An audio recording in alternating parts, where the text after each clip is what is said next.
Hi everyone, Effie here. Today I'm going to show you how I made this card for our Spring 2016 release.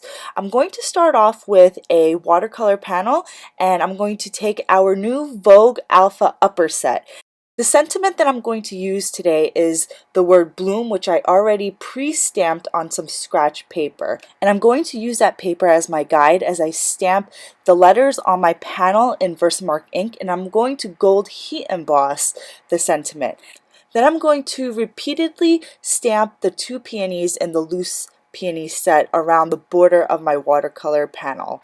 I stamp about half of the panel before I start spooning on my gold glitter embossing powder. I do this because I want to make sure that I'm stamping in the empty areas of my panel. I want to make sure that I'm not stamping over my already Versamark stamped peonies. After the peonies are stamped over the entire panel, I'm going to zap it with my heat gun and melt all that embossing powder. The stamping of the peonies will be finished after this, because after I heat set the florals, I'm going to start stamping the foliage and the buds around the peonies. Next, I'm going to create two masks for my peonies. Now, how I created the mask was I stamped the two peonies on some copy paper and I just cut the peonies out.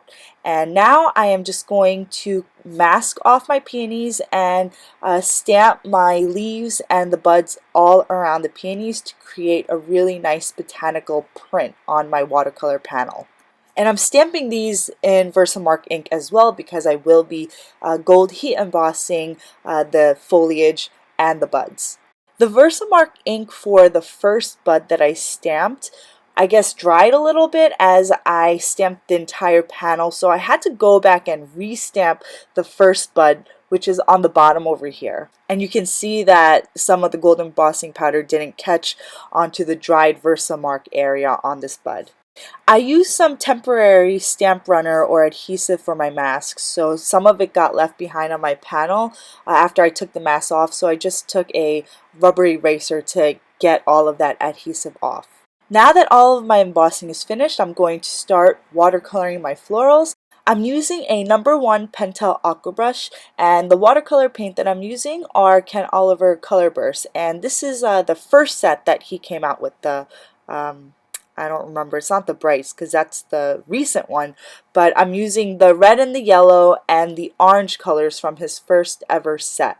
So how I paint my peonies is, first I basically wet the entire area of the peony with water first, and then I apply the watercolor paints to the specific areas around the peony. So I start off with my red color and then I go in with either yellow or orange around the different areas of the peonies, and I blend it all together. And I just get a really nice, I guess, ombre effect for each peony.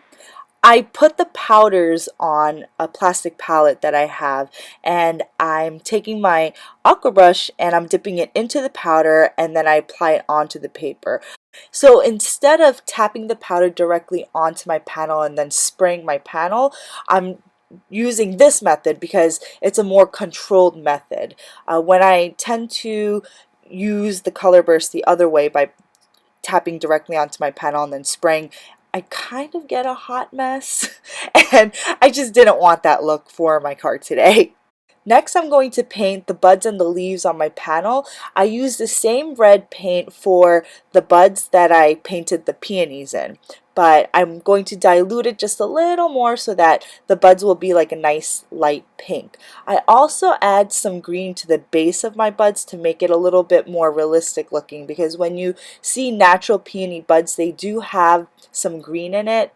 Today's video is a little longer than usual because I'm watercoloring my entire panel and I wanted to show the entire process. In a previous video where I did some coloring and also some watercoloring, I sped up my video to keep it under 3 minutes. And I've had some comments where people wanted me to slow the video down because they did want to see the entire process. So if you don't want to see me watercolor, just fast forward. Sorry again for the long video, but I did want to show the entire painting of this panel, or most of it. Now, as you can see, I'm painting the leaves on my panel. I'm using the green in the second Color Burst series, the earthy tones that Ken Oliver has, and I think it's called Terre Verte. It's a really nice, rich, bright green. To finish off the painting, I'm going to add a blue or a light aqua glow around my florals. I want to add this outline to give my panel just a little bit more pop.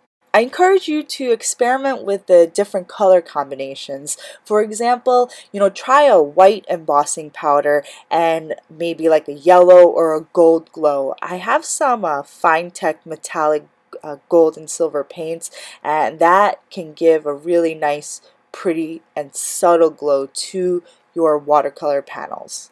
To create my aqua or blue glow, I use the blue color burst from Ken Oliver's first color burst series. A little bit goes a long way with these powders. So what I did was I put down a little bit of powder, I diluted it with water, and I just kind of diluted the lines that I put down with extra water to create a nice subtle glow. So I only show about half of the panel where I add the blue. I'm not going to show you the entire panel because it's kind of the same thing. After I finish painting the blue, the watercolor panel is basically finished. Next, I'm going to take our dual stitched square dies, and I'm going to take the largest of the die in the set, and I'm going to die cut our watercolored panel. To keep the die on my panel, I used washi tape. However, when I was taking the tape off, it kind of ripped some of the paper, which is why you should prep your washi tape by either sticking it on your clothes or your skin so that it's not super sticky. I take care of this problem later on. So now I'm taking the second largest die in our double stitched square die set, and I'm going to die cut the rest of my panel with this.